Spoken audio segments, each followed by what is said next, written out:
Good morning, ladies and gentlemen, and Merry Christmas and Happy Holidays.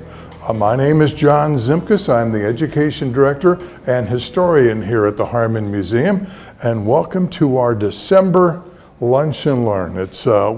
We are so gratified to see so many people here today.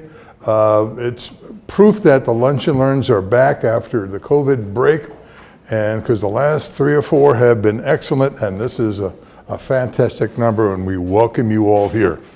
A reminder, with your admission here, you do have free access to the museum. We are 3 floors. We're in the final weeks of a fantastic display, and it's a gem of a show. It's called A Gem of a Show. And it's dozens and dozens of gems from all over the world on display, and I think you'll enjoy that. Plus, we have our Village Green, our Shaker Gallery.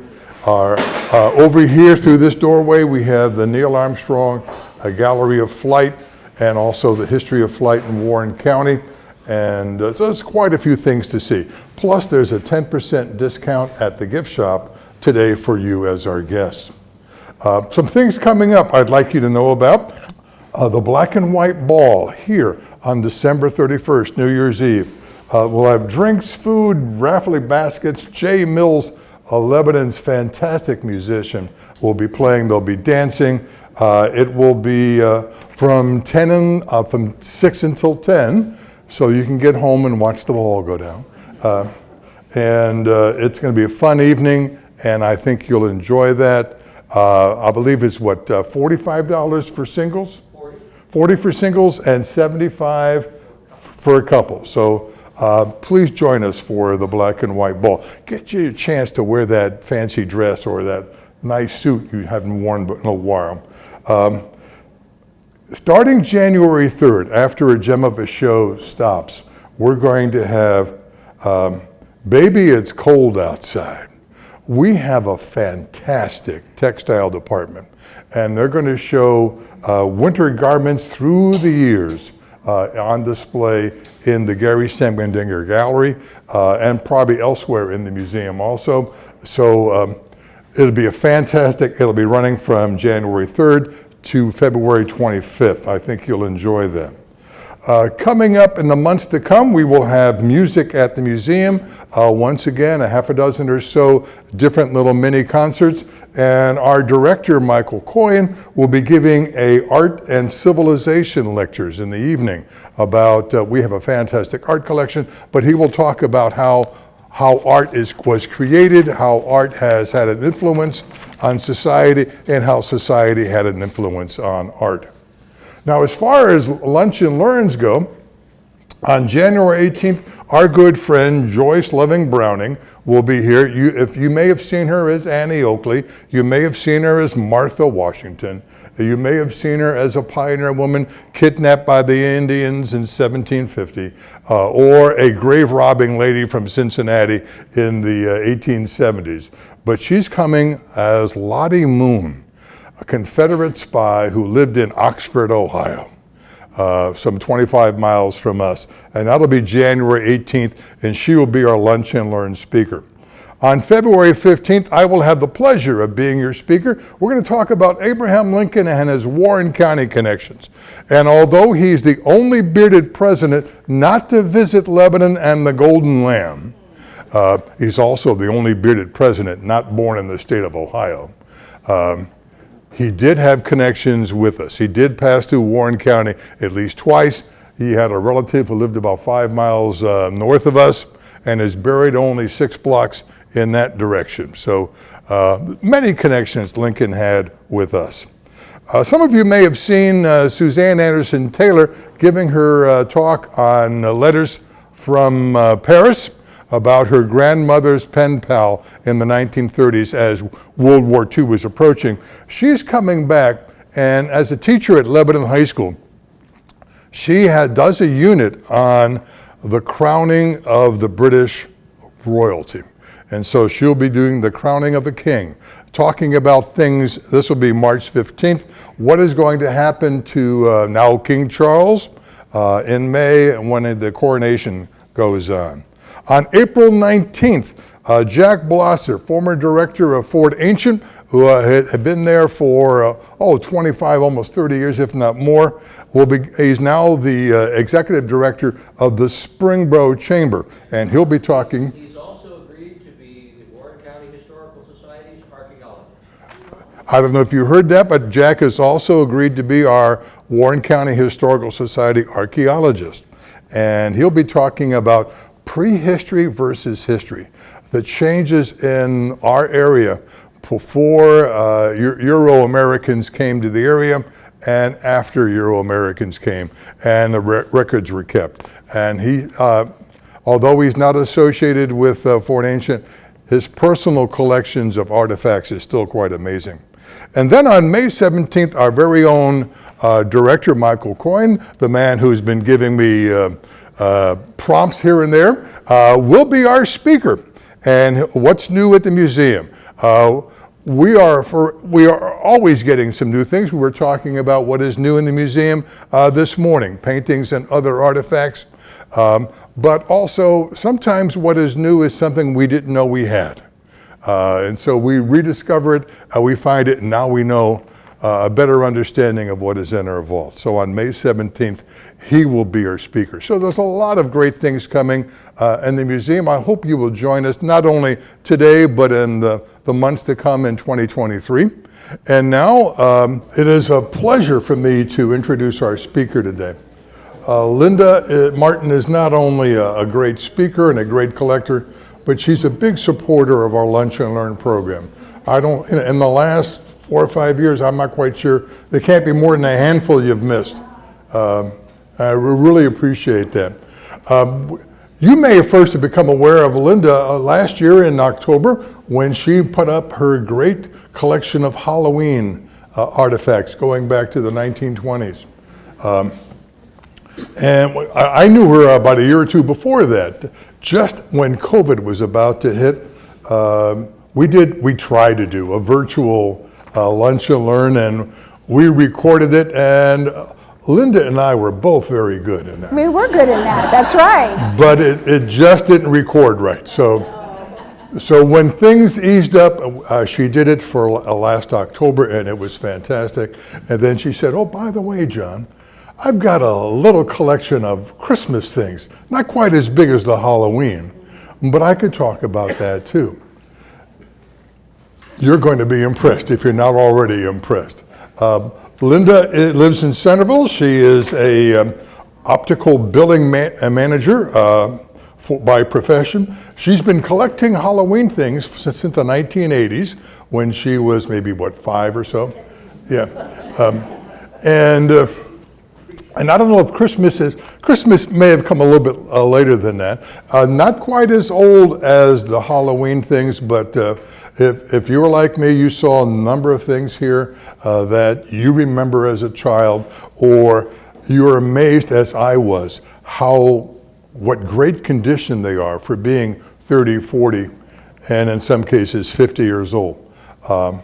Ladies and gentlemen, it is my pleasure to introduce Linda Martin, who's going to share her dime store Christmas with you.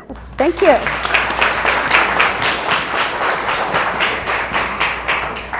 So good morning. How's everybody? I guess we're afternoon now. Welcome to Dime Store Christmas. Most of these things could have been purchased at the dime store. Like Mr. Zimkus said, back in the spring we started talking about Christmas. And could you do it? And I'm like, oh yeah, I got a lot of time. And yet here we are, December 14th, we're down to the wire of everything. So I hope everybody has their shopping done. No? Everybody got their house decorated? No? No. Mixed on that.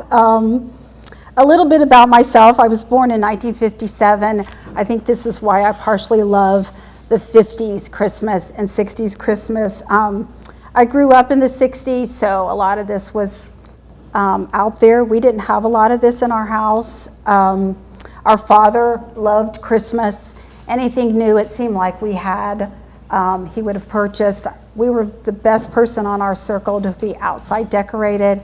He had a lot of things that we had and displayed, but we had a lot of Christmas stuff over the years. maybe I got the bite of loving Christmas from him, or that we all did. Two of my family members are here today. They're shaking their heads. Maybe you can remember through the years that Andy Williams was a big part of our music. So was Mitch Miller, all those. I have two of these. They're in CD form now, but we probably wore out these two albums at our house growing up. It meant Christmas when we would get to these albums. So my albums were too far buried, so I brought the CDs, which I can listen to every day, which I do pretty much so. So let's just take a little memory walk down Christmas here. I'm sure most of you have kind of looked at it today and saw that, oh yeah, we had that, or what happened to that, or where do we have that, or my grandmother had that. But starting out, we have Shiny Brights. Does anybody have Shiny Brights on their tree today? You do? Many do? I probably have 200 Shiny Brights on my tree, and not including this. Montgomery Ward and the Grants and everybody came and brought Shiny Brights to the mass media of Christmas for your trees. They are silver nitrate sprayed on the inside of the ornaments, which make them shine for years to come. Unfortunately, during the wartime, World War II, silver nitrate was used for the war effort. Therefore, when you come up later, take a look, a lot of the ornaments are not silvered, and they have paper caps. They did not have metal caps, because the metal was used for the war effort as well. But once the war was over, we started back at it. Here we are. We have Max Eckert to thanks for bringing that to the masses. He was the gentleman that learned how to do all of this. So my favorite are the stenciled ones that are stenciled on here. I like those the most. With your Christmas tree, you would have had icicles. Everybody had icicles in boxes. Did everybody throw their icicles on the tree in lumps, like I'm sure my brothers did? They were lead. They hung beautifully. I don't know if you've ever bought new icicles. They're plastic. And you walk by your tree, they'll stick to you.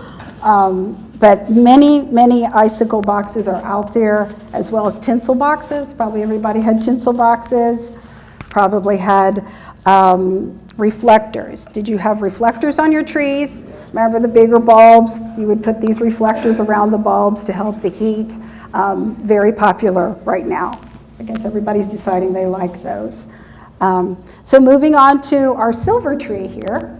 I would like to thank my brother for his color wheel that he let me loan. Lights could not be put on silver trees for the shock value. You cannot, that's why they were never put lights on your silver tree. I guess because you would be shocked, it would give electric shock. So therefore the color wheels came along, so it would bathe your tree in colors. Some people had two, some people had big trees. We got our silver tree at home, 1966, we think. That was right around the time. I thought, maybe they did too, that it was fabulous. We thought, this is just fabulous. Look at that.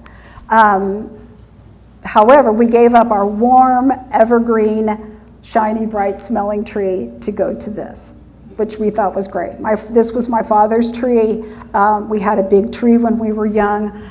Just a quick story about that. Whatever happened upstairs with our trees eventually went to the basement, and as children, we could decorate those. We had a cat that crawled up our silver tree in the basement and smashed that tree to the floor, breaking all the bulbs, everything on the tile floor. And my mother said, well, it's your cat. You get to clean it up. So I believe we had to clean that up. Put the tree back up. It had like 3 ornaments on it, but the rest was worse for wear, I guess. And then my father, who decided he would wire the tree to a cornice board in the basement so it wouldn't fall over. That added a really nice look to it too, with this wired cornice board, but we still had our tree. So on the trees, we had Mickey Mouse. This is my husband's box. Am I buzzing? Whoop, buzzing. Mickey Mouse, this is from the 30s, so this is a little bit older, but it's a fabulous box of the times that when ornaments came out, we needed lighting, so these were put on the tree as well. So this is a great collection. It's put out by NOMA. NOMA put out a lot of lights on your artificial tree or your regular evergreen tree. Okay, am I buzzing here? Snow. Who used snow on their trees? Was this like the biggest mess when you went to clean it up at the end of the season? Was it all over your house? I'll bet it was. We never had snow. I don't believe we ever had any snow. These boxes and this box, there's numerous ones that I have. They're all full, but I would never open them. Because I can't imagine what a mess that would make. But they made it, sort of brought the evergreen look and the snow into your house. They have a lot of good pictures on them, so we'll see what he does here. I wonder if it's the silver tree. Is it? What if I move down? Away from it? You think maybe it is the silver tree. So next up, we had wrapping paper that you would have all purchased. We have tape, original tape, ribbon, individual tape, this big roll of tape. I found it kind of humorous. It was 98 cents, but then it got marked down to 69. So that must have been after the season that they did that.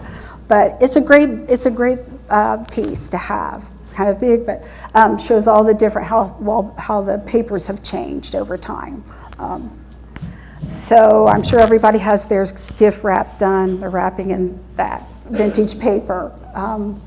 The tape was always a good piece. This is a piece of ribbon. It was put out by one of the dime stores that you could have bought this ribbon. So that would have went on packages. So that's really fun. So I have a Rudolph wrapping paper down here in its original band. So that was great. I did pick this up recently. It was an eggnog bottle. The milk people, the milk companies, would have put these bands around milk bottles around Christmas time for their customers. So this has a really great graphic on it of that. So I don't know if anybody saves milk bottles or whatever, but this says eggnog. So perhaps they put that around that as well, but it's a great piece, it's fun. Just the illustrations on so much of that time frame is just so great. So moving on a little bit to my Rudolph here. Rudolph began in 1939. Montgomery Ward commissioned Robert L. May to illustrate a book that could be handed out to their shoppers. It was so successful the first year, they brought it back again, and they gave it to children when they went to see Santa Claus. So you got a little booklet from that. Could have been a coloring book. Over the years, I've picked up pieces that I felt that I could, first of all, afford, because Rudolph items are so collectible. Everybody wants them now. But this is just a fraction of what is out there. There's jewelry, there's, you name it, it's slippers. That is on my pickup list, is to get these little Rudolph slippers. I love them. I haven't seen them, but someday. This was a nice gift from my husband one year for Christmas, Rudolph. Inside is handkerchiefs, which I love handkerchiefs, that had individual with the story. These are the original handkerchiefs in there as well. I did not replace these. So these were very, very, I guess, popular at the time. Everything is marked Robert L. May. So that's kind of, take a look at this when you come up. You can see that it has the original handkerchiefs. It was a great gift. My husband does not like to shop them all, so he buys me vintage items, which is great. I love vintage items. This would have went on a 45 record or an LP. This would have said on the top. Rudolph would have spinned on the record as you went through. You can see there's a little hole there. So they were probably, possibly on the record player with the 45s that we have. So that's kind of a great piece. This would have been, has a Rudolph tag on it, the original tag. Probably has some kind of candy. You would have hung this on your tree as an ornament. Has a little hook there. Flashlight, I have a little Rudolph flashlight, blotter, Rudolph, you've probably had these and many other things. You could draw on it. Magic slates. Your kids had these over the years for other things. Still has the original pin, so it's a great piece to have in my collection. Puzzles. One of the things I love is this perfume bottle. I love Rudolph perfume bottles. I have others that are smaller, but I brought this one because it was bigger. So they put it out in bubble bath. They put it out in everything a child could ever want. Dishes, they have Rudolph dishes. This tea set I've had for a very long time. I love it. It's a kind of a centerpiece for me to have Rudolph tea set. Coloring books, like I said, the original wrapping paper that came with the original tag when paper was singly sold. An ink, this little pen, it would have been a lapel pen, it would have lighted up. It doesn't light up, but it's a great pen. And writing paper, this would have been Rudolph writing, that you would have wrote little notes to Santa. So, we could drink. So that being said, does anybody have any Rudolph items they'd like to sell? In your basement? In your grandma's basement? So yes, Rudolph. Anybody have any thoughts on Rudolph? Anybody have Rudolph? No? So that was in 1939. But then Gene Autry sang the song to us in 1949. That came to us. Of course, our beloved Gene Autry sang Rudolph the Red-Nosed Reindeer. You've probably heard it this season already. You probably already know it. And then in 1964, does anybody remember what that was? In 1964. NBC, yes. NBC commissioned Burl Ives, and he narrated this TV show. Have you all watched it over the years? I've watched it twice this year already. But the history tells us that's the longest running holiday special in the history of television. So that tells you something, and it's in a short period of time too. You know, we have a short season. So once again, it's hard to find Rudolph. I scour flea markets, we scour antique stores. My husband and I are at some of the flea markets at dark in the morning at 5:30 looking for items, not necessarily just Christmas, but all my items. So tons of fun. Sometimes I come home with one thing. Or sometimes I have nothing. I come home with nothing, but either way. A tag, this would have been sitting on a countertop at our Woolworths, Grant's, Kresge's. Did anybody else have a dime store that they shopped other than those? McCrory's, I think, was one. In your area, your town had something different, I'm sure. Thank goodness for those stores. Our Grant store had everything seasonal. Actually, it had probably everything. That's where we did a lot of our shopping, was at Grant's. My sister worked at Grant's. Sometimes when she'd close, she'd have to chase the birds down that were flying around the store, because they had birds, they had fish, they had candy, they had clothing, toys. I mean, they had everything there you could possibly need, which benefited all of us at that time, because there was no malls, no Walmarts. So back to the tags, we had 5-cent tags. When I got this little display, I only had 2 or 3 actual packs. So over the years, I've been able to find all these 5-cent tags. Most of them have not been used. You would have put those on your packages or your cards or anything that you would draw, your kids' packages. So that was a very popular thing, along with our wrapping paper that people used. I do have some that are 10 cents, but they're not as cute. So over time, they got a little more, and they're not as cute as the 5-cent ones. But take a look at this when you come up. You'll probably remember these. Candy boxes. Who can remember getting candy in these candy boxes? I see a lot of shaking heads of people that had candy boxes. This is probably a fraction of what I own. I have not displayed those too much other than individually, but I thought this would give us a good example of what they were. You would have got these if you went to see Santa. He would have given, they gave them out, they call them Sunday school boxes, but but people, they would have given them out in Sunday school, I guess, for candy. She's shaking her head, yes, like that's how you got them. Did anybody get them differently, something else other than Santa or any? We never, well, my sister and I, when we were setting this up yesterday, where she's like, oh, that looks like the candy boxes we got. My dad worked for General Motors, and we went to the Union Hall to see Santa Claus, and they would give us candy boxes, and I believe we came home with 6, 8 candy. We thought it was great. It was hardtack usually, so we thought that was great. I don't know if our mother thought it was so great, but we did. So this is a really cute one, has Santa, and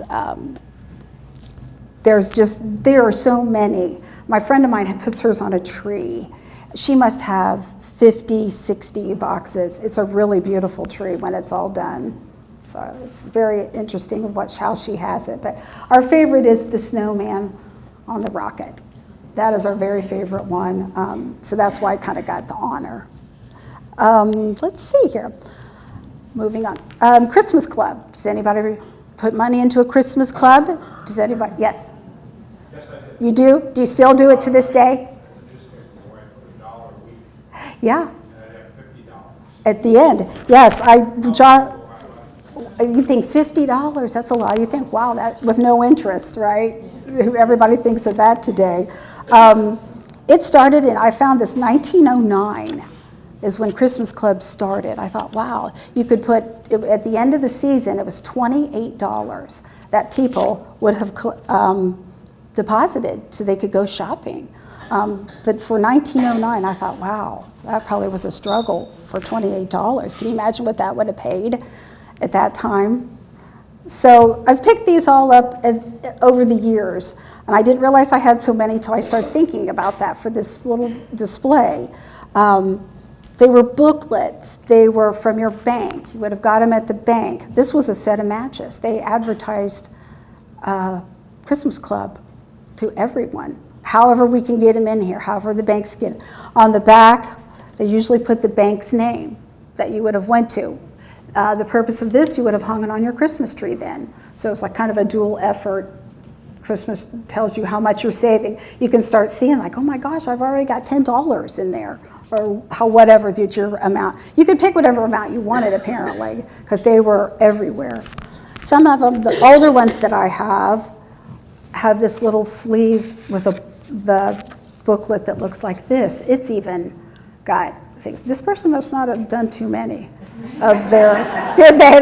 Let's see, what number were they on? They were on like number 2. I didn't get very far that year, did they? But this looks like to be a $5 or a $10 book. But yeah, they didn't spend much time on their Christmas club. I hope their family got something. Another booklet, a counter display that says, probably was at a bank, that said, bring us your money for the Christmas club. I don't know how popular they are now. Do you think they're very popular now? I don't think Christmas clubs are meaningless at this point. I do see that some of the banks still have them, but I don't think that they're overly. Probably went out with credit cards. Probably did go out with credit cards. They probably sure did. Credit unions still use it. Does credit unions still use Christmas Club? I should probably look. You still do it? Oh, well, good for you. Well, good for you, because you know that money's there. Yeah, and it's enough money for you to get yourself through the season. You don't have to come up with, right? Good, good. So yeah, I'll take a look at these. There's a lot of great artwork on it. Next I have, of course, Woolworths. This is a storybook. Woolworths, this would have been a storybook as well. I'm sure most of you know, and to this day they still have them, toy catalogs. How many sat down with their Sears catalog, their Penny's catalog? I mean, that's what we did as soon as we got it. Marked the page, turned the page. This is dated 1956, which is close to my heart, but I remember we sat down and thought, oh my gosh, we could just circle what we wanted, Santa will bring it. I have a funny little story about that though. My granddaughter had a toy catalog. She's 7. So we sat down and we're looking at it one day. And she was showing, oh, Grandma, I want to show you this. And she was showing me, it was an American Girl doll. Christmas catalog. I don't know if you know anything about American Girl dolls. She was one. I said, well, show me where the things you want. She opened up to the page. She had a $600 house for American Girl. She said, I really want to get this. I was like, are you going to ask Santa for that? Yes, I'm asking Santa. I said, well, don't be too disappointed. You know, Santa's got to get a lot of toys for a lot of kids. You know, you can ask for it, but maybe he can't get it for you. But like $600, like this grandma's not buying it. That's for sure, but she was going to try to put in an effort. I don't think she's getting it. I've talked to her Santa, she's not going to get that. I mean, last year we bought everything for her with Barbie. Boat, car. I mean, Barbie's got a better life than myself. She's a veterinarian, she's a nurse, police officer, you name it. Optometrist. She can do anything. We've already done all the Barbies. So has anybody got any questions so far, or we can talk at the end, or? I have a question. Yes. It seems to me that these dime stores you're talking about, there was always, you wouldn't touch the merchandise particularly, somebody would show you. They'd bring it out like beneath the glass case and say, Yes, and lay it down on top of the case. yeah. It's all gone now. Yeah, those beautiful wood cases, glass cases you would see. We had a Ben Franklin. Didn't we have a Ben Franklin downtown Miamisburg? It was a Murphy's. It was yours as a Murphy's, yeah. And it had like just beautiful, it had candy counters. It had all that stuff that was just really great. Perfume counters. Yeah, our go-to was still Grant's though. That was close to us. Just a big candy display. I believe this probably would have set into a window of a store, candy store, anything, because it has candies. It doesn't really identify who had it in their store, but it is the more of the modern Santa that we know today. Candy, this was something my husband got me. I love the graphics on it, that mid-century looking graphics of Christmas candy and treats. That would have advertised for you to come in and put that in.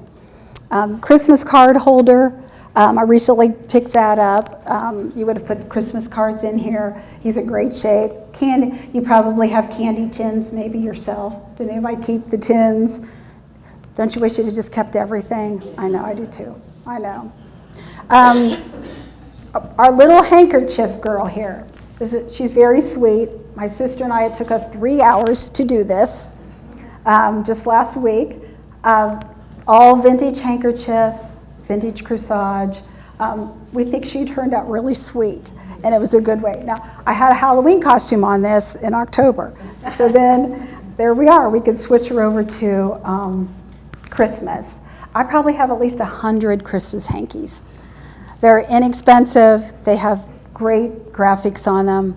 They're just really fun to have. And sometimes I worry what I'm going to do with 100 Christmas handkerchiefs. And one day my husband said, well, why worry about it? Do you like them? And I'm like, yeah, then don't worry about it. You got 100, maybe you'll get 110. But I don't have very many duplicates. So she turned out really well. We're really pleased with her. She may be on tour next year. Maybe.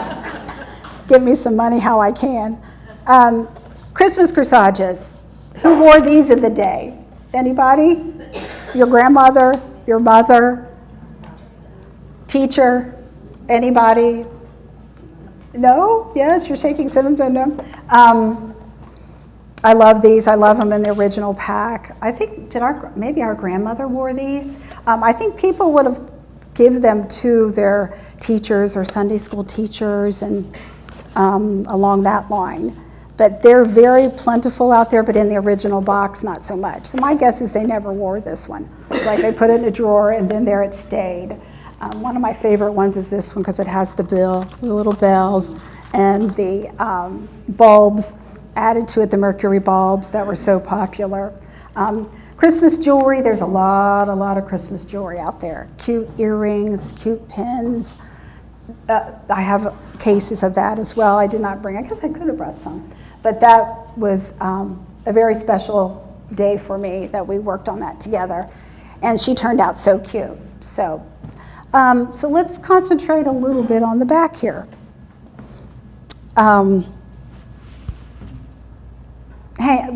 Aprons. We decided to wear our Christmas aprons today. Our mother wore Christmas aprons on occasion when she was cooking Christmas dinner for us, or I guess when she possibly, I don't think she would have worn them any other time other than Christmas dinners. Did everybody have one? Did everybody's grandma have one? So I'm shaking yes. Most of these do not have any gravy stains or leftover whatever, chocolate. I like this mid-century one a lot, how deco that looks with Santa and reindeers. This little Cupid doll, she's so sweet. There's so many cute ones out there. It was hard for me to pick 6 that I really, really liked. And also crocheted pot holders. Did you buy these for your mother for Christmas or grandma? How about those linen towels that had the calendars on them? Do you remember those? Every year I bought my grandmother one. I mean, she always acts surprised when I gave it to her. Every year I bought it. She was like, oh my gosh, I'm done, a calendar. But then you could use them because they were linen, so they were apparently good for dishes and stuff. But they still have them, and you can still see them at the flea markets, and people like them too. They start finding the years that they're happiest with. So I had 6 aprons. We love them. We thought they were just so cute. I thought everybody could relate to those somewhat, that perhaps their mother had it. Then we move on here to Christmas stockings. This is a fraction of Christmas stockings that I have. I probably have about 13 of them hanging in my house right now. These were overages. They were so sweet. They're very, very sweet. And what I learned about stockings that I didn't know by reading this in the last couple of weeks, that if you put an orange in the stocking, that meant your life would be like gold, that you would be happy, you would be prosperous if you would put an orange in your stocking. And I didn't realize that is one of the things about it. Obviously, some of these are older, a little bit newer. They would usually have the little person's name on them, whatever name was. None of mine have anybody's names on them, but they would have their names, and they would be hanging on their fireplace. Or we never had stockings. I don't believe we had stockings, and I guess because we had nowhere to really put them at our house. So either that or my mother just didn't want to have to purchase the things that went in them. I'm not quite sure about that. But Christmas cards. Who has sent their Christmas cards this year? Few. Do you still like to send them? Yeah, you still like to get them? Yeah, I do too. They've kind of been replaced by the picture cards of the families, which I think is good. You can see what their family looks like now. But I don't do those. I don't send those out. But I probably have, I don't know, we had to pick a dozen that we really liked. They're from other people. They'll have little messages in them. The Hallmark Company, Joyce Hall was the person who started Christmas cards in 1915. After the golden age of postcards, everybody knows postcards were really popular, the golden age. They found that Christmas cards were better. Postcards are pretty small, so you couldn't write a long message on it. A letter was too long. I don't want to write a whole letter to these people, so therefore the Christmas cards came. Hallmark then picked up the printing and all of that as years came through. Today we still have all that Hallmark stuff that we love, but I like Christmas cards. I probably have boxes and boxes of Christmas cards from other people's. Some of the messages are very sweet. Some of them are kind of sad. Some of them are like, we've been sick this year or whatever. But they do relay messages to people that you don't normally see. Haven't done mine yet. That's on my list. But so let's see. Is there anything else we haven't covered yet? Does anybody have any thoughts? Oh, the shopping bags. Yes, of course, the shopping bags. Did anybody have Tykes? Did they ever go to that for their children? Took them upstairs. This is a recent bag I just bought. I thought it was so special because I thought, who kept that all these years? But it represents, also I have an Elders one down there. Then it turned into Elder Bierman's. Everybody can remember that. Did anybody have stores they shopped mostly for Christmas items? Marshall Fields. How about Tiffany? They probably got some great bags over the time. wouldn't you think? And the thing is, we don't get paper bags colorful like that anymore that resonate with you. So they go, yeah, I'll keep that. So that's good. I think I had a few statistics here that I wanted to see if you had a thought on. In 1924, money spent annually on toys. Anybody have a thought on that? How much money was spent on toys at that time? No? Just take a guess. $10. How much? 10 for toys. Yeah, for all the toys. $100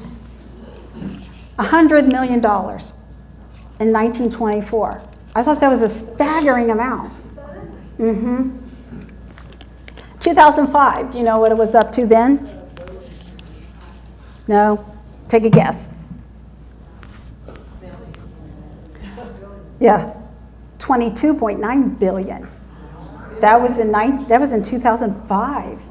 I know. I thought that was so staggering. I guess the 1924 was, I thought, more staggering than the 2005. Yeah. I just read this too recently about candy canes. It says, legend has it the curved shape was created to resemble a shepherd's hook. Did anybody realize that? You did? I guess I didn't realize that. I thought that was kind of interesting too. So the last stat I kind of have, it says the image of a roly-poly gent in a red suit and fluffy white beard came courtesy of Harper's Bazaar. Illustrator Thomas Nast started that in 1860. Is anybody aware of Thomas Nast prints and stuff? Santas we were just talking about it, Mr. Zoom, about how they were thin and looked more worn, and in all those photos and illustrations that he did. But that visual, though, refined us since then in countless Coca-Cola ads. That's where we know. It says by Hayden Sundblom. I don't know if you've read any of his stuff or looked at his stuff, but that is the Santa that we recognize today. Has been with us all that time, not those skinny, worn Santas. We want the Coca-Cola Santas. So that was, I thought that was kind of a good little bit too. So does anybody have any questions or thoughts, or how about a memory? Jeff? What does the Rudolph perfume smell like? I don't know that. Should we try that? Let's see if that has any smell left. I do have other, this comes off, but this, no smell. Couldn't tell you. Maybe rose, like a rose smell. What would have been, yeah. So no, I don't, well, I'll look into that, see if I can find that. Anyway, well, thank you for coming. I thank Mr. Zimkis and Jeannie and everybody for having me. It's been really fun. Take a look at stuff. If you have questions, I'll be hanging around. Thank you so much, Linda. Thinking of albums, when I was a kid, it was Perry Como and Giselle McKenzie. Does that ring a bell with anybody? Okay. We were talking about Santa Claus. I just recently read that Shirley Temple said she stopped believing in Santa Claus when she was 6 years old. Her mother took her to the department store to see Santa, and he asked for her autograph. Well, thank you for coming, folks. Please remember that the gift shop has a 10% discount for you today. So last minute Christmas shopping, and please see the museum. I'm going to leave you with a wish Charles Dickens wrote for the holidays. I wish you many Merry Christmas, friendships, great accumulation of triple recollections, affection on earth, and heaven at last for all of us. Happy holidays.